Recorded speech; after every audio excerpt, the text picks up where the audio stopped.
This is INCRadio, DCEM 954, the voice of truth, the official radio station of the Church of Christ or Iglesianicristo.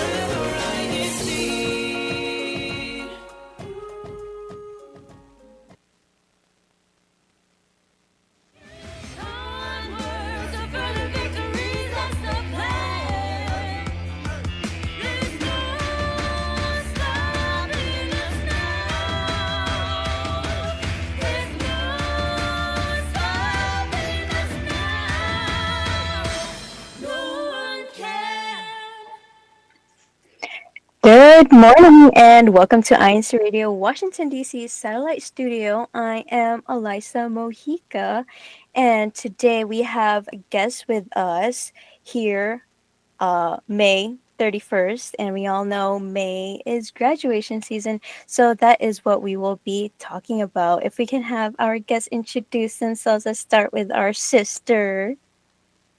Hello, good morning, Sister Elisa. Good morning to INC Radio viewers. I'm Sister Anne Marie Gonzalez from the local congregation of Temple Hills. To my brother. Hello, everyone. My name is Brother Stanley Fergata. Hello, viewers of INC Radio. I'm from the local congregation of Fredericksburg. Ooh, represent Temple Hills and Fredericksburg. So before we continue, let us check our chat this morning. So we have Brother Lionel greeting us. Good morning, Washington, D.C. We have Brother Brian Torres. Good morning, WDC. Lay S. Good morning from Bowie. And Marie watching and on air with us. And Amelia Salazar. We have Darlene Nadine Dizon, Lizelle Ramirez, Brother Danilo Yumo, Brother Samuel Fergata, Brother Mario Oka, and we have Amber and Brother Carl Medina. And also, we have a question for our chat. The question is, what was the most unexpected lesson you learned during your time in school? So we will be looking forward to those answers. So let's get into our icebreaker to get our brains thinking and wake us up a little bit. So let's check it out. So for this one, we will be showing a photo and you will guess that phrase. Let's see what the first one is. Ooh. I see. I see our guest is very so confused. The confused faces they have. Nifish. Is it? Oh, tuna fish. Oh! Wow. See, look at these newly grads. They're graduates for a reason. His brain's working better than mine right now. Is that the answer? Is it?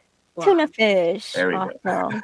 Wow, Brother Sandy was really quick with it. Nice. I think I helped a little bit. Let's check out the other one. The next one. Microscope. Oh. I know this is like a speed thing, but you guys are fast. Give it up for class of 2025. Nice. Wow, quicker than... Let's see if we have any answers in the chat. Okay, let's see. The last one. This is actually the last one. You guys are so quick with it. Okay, next one. Yes, microscope is the answer. Let's see. Trying to understand. Oh, dang it. Wow, you guys are so... Wow, you guys are awesome. Look at your brains. Big brains. Oh, wow. Our icebreaker was so quick. Oh, I wanted you guys to be like, I wonder what this is. Once I realized what it was like, the initial confusion went away. Yeah, once you get the patterns of a few things, it starts to click in a little faster. Mm-hmm. Got it. Let's see if there's any other shout-outs or greetings in the chat. We have Lizelle. She was able to... answer, try to understand. Let's see if we have any other greetings. I think I saw one. We have Brother Brian. He said, celebrating my special celebrations. Please post them here. Oh, wait, he asked the chat if there's any celebrations. Okay, my brain is not working. Okay, let's move on to our main discussion. So, our main discussion is obviously graduation. I hope our thumbnail and title didn't give that away. So, uh, for Sister Anne and Brother Sani, what did you guys graduate in? Brother Sandy, I'll let you go first. All right. So I have graduated in computer science with a Bachelor of Science. My coursework spanned areas across, basic data and basic algorithms and data structures, software engineering, operating systems, computer architecture. I've taken some electives on the databases and machine learning, which, is a very hot topic right now in the tech world. Ooh, sounds very techy and smart. What about Anne? I don't know. I don't want to say mine. Mine is so different. I graduated with my bachelor's of arts in English language and literature, and I had a double major in linguistics. And I just love language. That's why I chose those two as my majors. But yeah. Oh, nice. It's good to have two majors joining us so we can share your different experiences. So, for Anne, what inspired you to choose that field of study? I mean, you did say you love language, but you think you can share a little bit more of that? Yeah. When I was growing up, I was one of those like really heavy readers, and I also just like love the structure of language, and I didn't realize what linguistics was because I always knew that I wanted to go into English and literature. But Mhm. when I got to my university, I took an introductory linguistics course, and it was just really fascinating how they like broke down how language works in the mind, and like how language is like sort of the structures are the same throughout all languages, and I was so taken by it that Mhm. let's add that to my majors. Let's make college a little bit more difficult. And it turned out to be a really great choice because I love English and I'm like used to doing English courses, but having linguistics really like challenged my mind because it's more of like a science than a humanity. So yeah, I had like two sides of the coin of language where it's like the more interpretive point and then the more scientific side of things.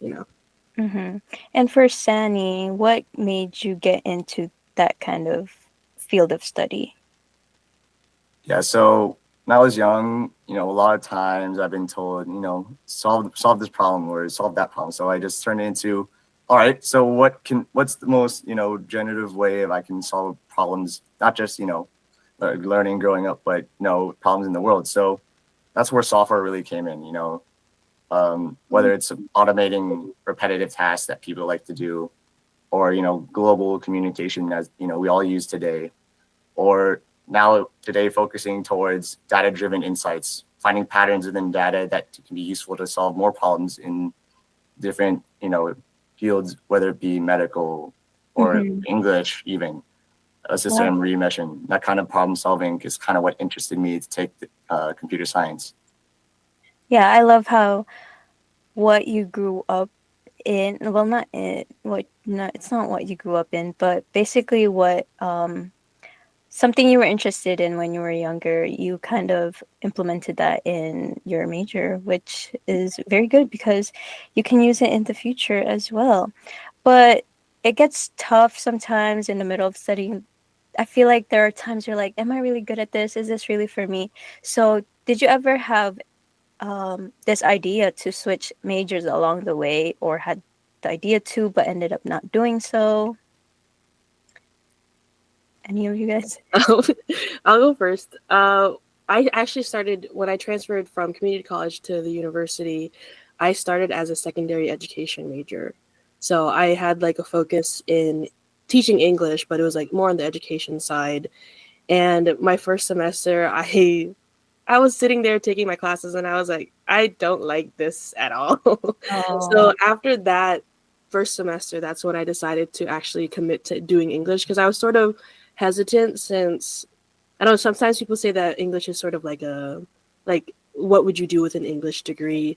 But I decided to not let that scare me and just really commit to something that I knew I was really passionate about and something that I really loved studying. And it turned out for the better. So I'm really glad that I made the switch and that I'm not terrifying any young children with my bad teaching skills.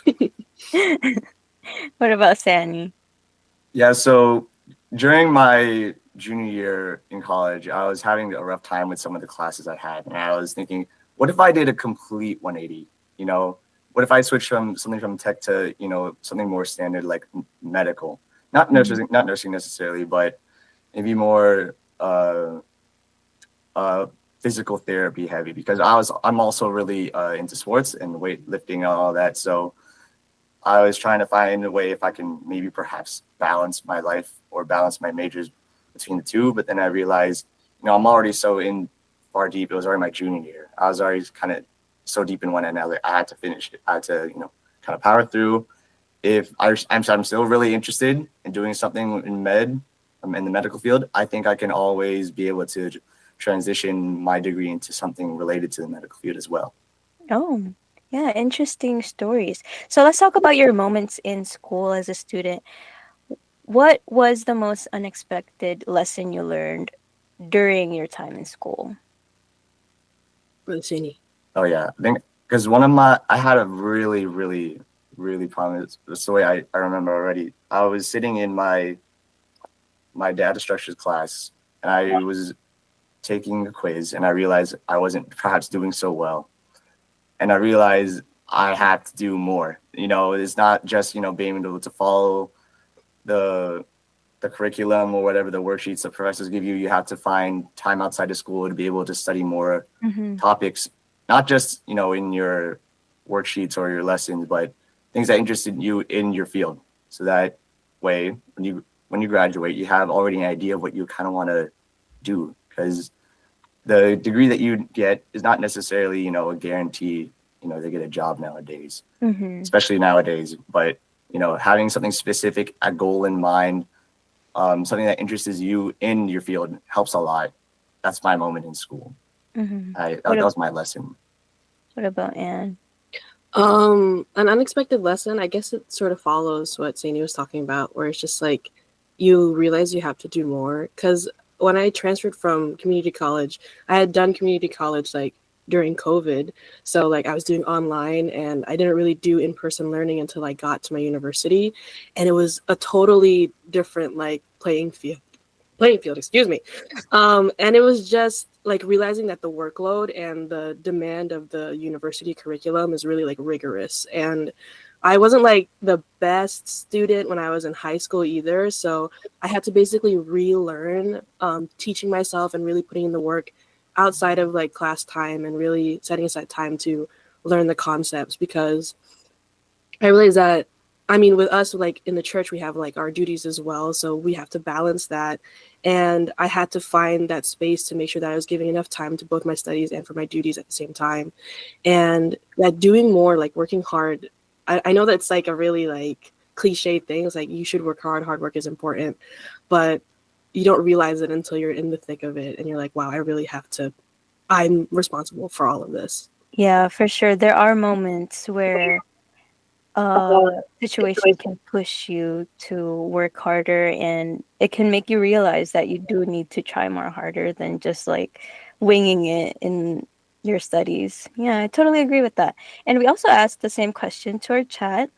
Lizelle Ramirez, she said, an unexpected lesson I learned is everyone is on their own path, so don't compare yourself to others. Mm, Yes, definitely. And Brian Torres, most unexpected lesson I learned was lesson I learned was going to school is very expensive, but it's all worth it. Amelia Salazar said, lesson learned, make the most of each opportunity. Yvette said, an unexpected lesson is the path to knowledge isn't always straightforward and to never stop learning. Wow, I love that. And what in your studies, what scares you most about the next chapter and what excites you the most? Because it is a new chapter, you don't know what's coming, especially when you're done with school. You're like, oh, what now? What am I going to do? Sandy? uh, Oh. Uh, Sandy. yeah. So for me, these past few weeks have been a little uncertain for me. I'm still looking for a job here with my major as well. And I know there's a few notorious stereotypes right here with computer science majors, not being able to find a job, especially in this market. So what I do to help with that is I pray. I set a time to pray for myself, and I ask God, please help me to have the right skill set, the right mindset, maybe the right person that can help me reach out to find the work I need that won't interfere with my duties, as Sister Anne-Marie mentioned. Because obviously God's not going to give you an opportunity that will take you further away from him. Wow, I love that. That was a really great answer. I piggybacked off you a little bit. What scares me about the next chapter? I always think that like uncertainty is kind of fun and exciting, and also like really scary, because like that's the space where you kind of like breathe and you kind of seek out what's out there for you. But yeah, just like Zadie said, I'm also just scared and praying and trusting in God, because yeah, the job market right now is just really difficult to navigate. But having that trust in God and having that path before me is sort of like what keeps me calm about it, because I think everything is sort of like uncertain after you graduate college. So, it's nothing new to anybody. We're just I'm sure that it'll all turn out okay. Yeah, for sure. I love how you said it is exciting, but also you get nervous just thinking about it. But as long as you put your trust in God, everything will fall into place, and you have your own story, you have your own chapter, and later on in a few years, you'll be able to look back at it. You're like, oh, I was so stressed for no reason, when look, I have this and that because it all came from God, you know? Mhm. So if there's someone out there right now in their last semester, kind of struggling in school, what would you say to them to keep them motivated? Graduating is something to be celebrated, and it feels really good when you know that you've worked hard and all of your work paid off. Because in my last semester, it was just sort of uncertain and it was really scary. But when I got to like go to my graduation ceremonies and everyone was celebrating and everyone was like celebrating their accomplishments together, I was just like, we did it. Like, we made it. We survived. Our hard work is not for nothing. So I would say just like keep going. If you're really like struggling, pray to God and like find places to de-stress, and just know that it'll all be worth it in the end. Like, I promise. Yeah, and going back what Sister Anne-Marie said, finding healthy ways to de-stress, especially in moments where you're about to give up, is really important, so that you make sure you don't go too far at one end and you accidentally forget about something, or some responsibility you do out of trying to de-stress. But yeah, to someone that is almost done, what helped me was every time I opened my student portal and I saw that little bar for my degree work saying 90, 96, 98% complete when I did all my classes, that kind of feels something to me, be like, you are almost there. You're almost done. It's just this. You've been through worse. You're almost there. You just got to do it. You just got to do it. Yeah, for sure. Those are good advices. Yes, motivation, like seeing those numbers, you made it that far, so might as well keep going, keep trying. If you have to take it slow, you can take your time. You'll get there. So those are great advices. But unfortunately, we have to end our discussion. And for the last question, do you guys have any special greetings? Let's start with Anne. Yes, I want to greet my family and my friends in the district and all over the world. I want to say a special happy birthday greeting to my cousin, Brother Mikey from Dallas, Texas. He's in Dallas, right? Yes, Dallas, Texas. And shout out to District CBI, District Multimedia, and my friends in the choir. Yes, and happy Saturday to all brethren around the world. I would like to shout out all my friends and family down here in Fredericksburg, my locale here, for all the support that you've given me throughout all these years, and to our mother locale up in Nova as well, Northern Virginia. Shout out to Northern Virginia, because that's where it all started for here in Fredericksburg. I'd also like to shout out my friends and family in the Philippines as well. Shout out to my dad, who recently celebrated his birthday, and my grandfather in the Philippines. Yes, shout out District CBI. We have a lot of plans going forward in the future. There'll be a lot of activities. So all the students out there listening, get ready, because it's coming. Shout out to all my also my fellow TSV in the district. You know, we might not be seen as often, but you know, your office is just as important as the others. Thank you for those greetings. And I also like to greet you guys. Congratulations for this great milestone, class of 2025. Woo! And that is a wrap for today's episode. Before we go, we'd like to extend our heartfelt thanks to those who make it all possible. For their unstoppable support, we'd like to thank our INCRadio Washington, D.C. family for supporting our broadcast, especially to Brother Sidney R. Santos, our District Supervising Minister, Brother Richard Soterio, our Assistant District Minister, Brother Ajik Dulai, our District CFO Overseer, Brother Tyler Worthen, our District Multimedia Advisor, Brother Emmanuel Andaya, our Executive Producer, and Brother Wally Tarai, our Station Manager, and our dedicated INCRadio Kuyatex here and in the Philippines. We would like to also give our special thanks and greeting to Brother Angelo Eraño V. Manalo, our Deputy Executive Minister. Praises to our Almighty God for appointing you po as our Deputy Executive Minister. We would like to also give our special thanks to Brother Eduardo V. Manalo, our Executive Minister of the Iglesianicristo Church of Christ, for allowing us to have programs like today's show here on INC Radio. And thank you for tuning in and spending a part of your day with us. Catch us next week right here on INC Radio Washington, D.C. Satellite Studio every Saturday at 10:30 Eastern Time. And remember, stay inspired, stay connected, and most of all, stay unstoppable. Bye. Bye. Bye. Everybody. Thank you guys for tuning in. Thank you. Woohoo.